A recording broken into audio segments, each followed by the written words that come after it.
Assalamualaikum warahmatullahi wabarakatuh. Selamat pagi teman-teman semuanya. Pada pertemuan pengauditan 1 hari ini, kami dari kelompok 5 ingin mempresentasikan hasil diskusi kami tentang tujuan dan bukti audit.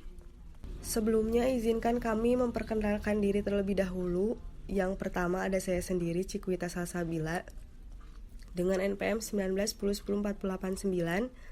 Yang selanjutnya ada teman saya, Vina Trilestari, NPM 1910104095. Selanjutnya ada Kurnia Dani Yuditya, NPM 1910104088. Dan yang terakhir ada Alvin Saputra Nur Iswara, NPM 1910104090. Yang pertama kita bahas adalah tujuan audit. Tujuan umum audit itu untuk menyatakan pendapat atas kewajaran dalam semua hal yang material, komposisi keuangan dan hasil usaha, serta arus kas sesuai dengan prinsip akuntansi yang berterima umum. Kalau tujuan menurut SA 700, untuk merumuskan suatu opini atas laporan keuangan berdasarkan suatu evaluasi atas kesimpulan yang ditarik dari bukti audit yang diperoleh dan untuk menyatakan suatu opini secara jelas melalui suatu laporan tertulis yang juga menjelaskan basis opini tersebut. Untuk mencapai tujuan tersebut, auditor perlu menghimpun bukti kompeten yang cukup dengan mengidentifikasi dan menyusun sejumlah tujuan audit spesifik untuk setiap akun laporan keuangan. Tujuan audit spesifik ditentukan berdasarkan asersi-asersi yang dibuat oleh manajemen yang tercantum dalam laporan keuangan. Asersi-asersi dapat diklasifikasikan sebagai berikut. Yang pertama, keberadaan atau keterjadian. Berhubungan dengan apakah aktiva atau utang suatu perusahaan benar-benar ada pada tanggal tertentu dan apakah transaksi yang tercatat benar-benar terjadi selama periode tertentu. Auditor memperhatikan asersi ini terutama berkaitan dengan kemungkinan adanya overstatement dalam komponen laporan keuangan yang sengaja dilakukan. Yang kedua, kelengkapan. Berhubungan dengan apakah semua transaksi dan akun atau rekening yang semestinya disajikan dalam laporan keuangan telah dicantumkan. Auditor memperhatikan asersi ini terutama berkaitan dengan kemungkinan adanya understatement dalam komponen laporan keuangan yang sengaja dilakukan klien. Yang ketiga, hak dan kewajiban. Berhubungan dengan dua hal, yaitu apakah aktiva yang tercantum dalam laporan keuangan benar-benar merupakan hak perusahaan pada tanggal tertentu dan apakah utang yang tercantum dalam laporan keuangan betul-betul merupakan kewajiban perusahaan pada tanggal tertentu. Yang keempat, penilaian atau pengalokasian. Berhubungan dengan apakah komponen-komponen aktiva, utang, pendapatan, dan biaya sudah dimasukkan dalam laporan keuangan dalam jumlah yang semestinya. Yang kelima, yaitu penyajian dan pengungkapan.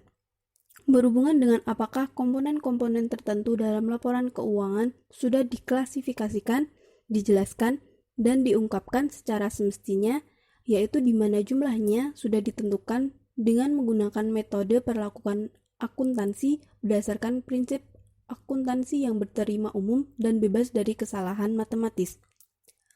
Asersi laporan keuangan penting karena menyediakan roadmap dalam proses pengumpulan bukti tentang penyajian yang wajar dalam laporan keuangan serta membantu dalam memahami bagaimana laporan keuangan disalah sajikan.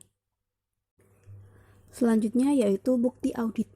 Bukti audit adalah semua informasi yang digunakan oleh auditor untuk menyatakan opini audit. Auditor harus menghimpun evidential matter atau hal-hal yang bersifat membuktikan dan tidak sekedar evidence atau bukti konkret sebagai dasar untuk menyatakan pendapat atas laporan keuangan klien. Bukti audit merupakan suatu konsep fundamental di dalam audit, di mana hal ini tercantum dalam standar pekerjaan lapangan, yaitu bukti audit kompeten yang cukup harus diperoleh melalui inspeksi, pengamatan, pengajuan, pertanyaan, dan konfirmasi sebagai dasar yang memadai untuk menyatakan pendapat atas laporan keuangan auditan. Dari pernyataan tersebut diperoleh hal penting yang berkaitan dengan audit, yaitu 1. Kecukupan bukti audit, 2. Kompetensi bukti audit, 3. Dasar yang memadai atau rasional, 4. Sifat bukti, 5. Prosedur yang dapat dilakukan untuk menghimpun bukti. Sifat bukti. Bukti audit terdiri dari yang pertama, catatan akuntansi yang mendasari laporan keuangan. Contohnya, cek dan catatan dari transfer dana secara elektronik, faktur, kontrak, buku besar dan buku pembantu, buku pedoman akuntansi, dan lain-lain. Yang kedua, informasi lain yang mengandung catatan akuntansi dan kesimpulan logis auditor tentang penyajian yang wajar dalam laporan keuangan. Contohnya, notulen rapat, konfirmasi dari pihak ketiga, laporan analisis, data yang dapat dibandingkan dengan kompetitor, pengendalian intern manual, dan lain-lain. Kemudian saya akan menjelaskan materi sifat bukti mengenai bukti audit yang mendukung laporan keuangan, bukti audit yang bersumber dari data akuntansi klien, dan bukti audit pendukung laporan keuangan. Yang pertama, bukti audit yang mendukung laporan keuangan terdiri dari 1. Data akuntansi yang mendasari, 2. Semua bukti informasi pendukung atau penguat yang tersedia bagi auditor. Kemudian, bukti audit yang bersumber dari data akuntansi klien terdiri dari 1. Jurnal, 2. Buku besar dan buku pembantu, 3. Buku pedoman akuntansi, dan terakhir memorandum dan catatan informal. Kemudian, bukti audit pendukung laporan keuangan. Bukti audit pendukung adalah bukti yang mendukung atas laporan keuangan. Bukti audit pendukung meliputi 1. Bukti fisik, 2. Bukti konfirmasi, 3. Bukti dokumenter, 4. Bukti representasi atau pernyataan tertulis baik dari manajemen maupun dari spesialis. Kemudian 5. Perhitungan sebagai bukti matematis, 6. Bukti lisan, 7. Bukti analitis dan perbandingan, dan terakhir struktur pengendalian intern. Kemudian saya akan jelaskan materi mengenai prosedur audit. Pemilihan prosedur auditing mempertimbangkan efektivitas potensial prosedur dalam memenuhi tujuan spesifik audit dan biaya untuk melaksanakan prosedur tersebut. Auditor melakukan prosedur audit dengan tujuan 1. Mendapatkan pemahaman entitas dan lingkungannya, termasuk pengendalian internal, untuk menilai resiko salah saji material pada level laporan keuangan dan asersi. 2. Menguji keefektifan operasi dari pengendalian dalam mencegah dan mendeteksi salah saji material pada level asersi. 3. Mendukung asersi atau mendeteksi salah saji yang material pada level asersi. Kemudian, prosedur-prosedur audit tersebut terdiri dari 1. Inspeksi terhadap dokumen dan catatan. Inspeksi terhadap dokumen dan catatan terdiri dari pemeriksaan dokumen-dokumen dan catatan baik dari sumber internal maupun eksternal entitas, dalam bentuk kertas maupun elektronik atau media lain. Yang kedua, inspeksi terhadap aktiva berwujud. Kegiatan inspeksi terhadap aktiva berwujud meliputi pemeriksaan fisik aset. Prosedur ini memberikan pengetahuan bagi auditor untuk mendapatkan bukti atas asersi keberadaan dan kondisi fisik. Namun, tidak menjamin validitas dari asersi hak entitas serta asersi penilaian atas aset fisik tersebut. Yang ketiga, observasi. Observasi meliputi kegiatan mengamati pelaksanaan sejumlah proses atau prosedur yang dilakukan oleh karyawan klien. Yang keempat, pengajuan pertanyaan atau wawancara. Pengajuan pertanyaan dapat dilakukan secara lisan maupun tertulis kepada pihak-pihak internal perusahaan seperti manajemen atau karyawan untuk mendapatkan informasi keuangan maupun non-keuangan. Kemudian yang kelima, konfirmasi. Konfirmasi merupakan jenis spesifik dari pengajuan pertanyaan yang memungkinkan auditor untuk mendapatkan informasi langsung dari sumber independen atau pihak ketiga di luar organisasi klien. Yang keenam, rekalkulasi. Rekalkulasi meliputi kegiatan perhitungan atau pengecekan kembali keakuratan matematis dari dokumen atau catatan. Yang ketujuh, melakukan ulang atau reperformance.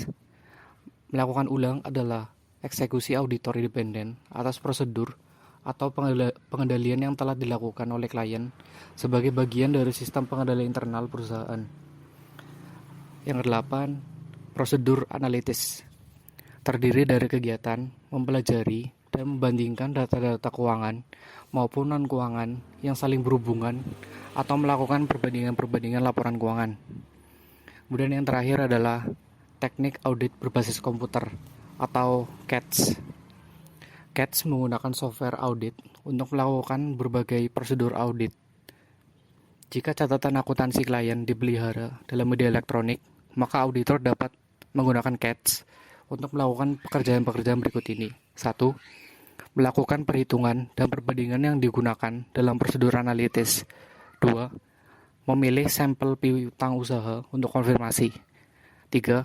Melakukan scan file untuk menentukan bahwa semua dokumen berseri telah ditotal di saldo.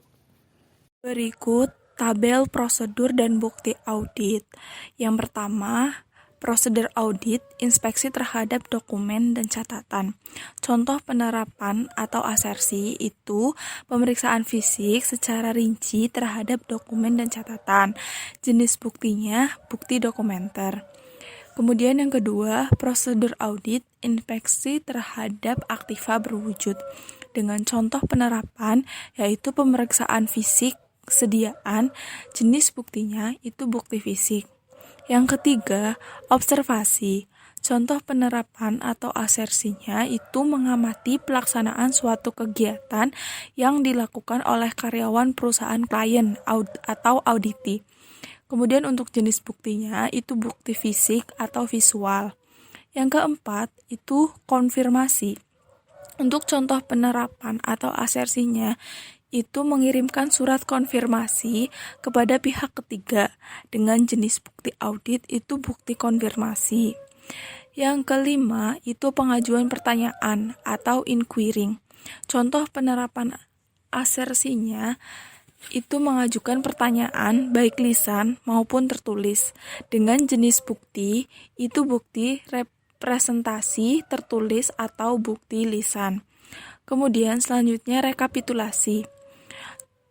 Dengan contoh penerapan atau asersinya itu mengulang kembali perhitungan klien terkait biaya bunga akrual, saldo jurnal, biaya depresiasi, schedule amortisasi dan sebagainya.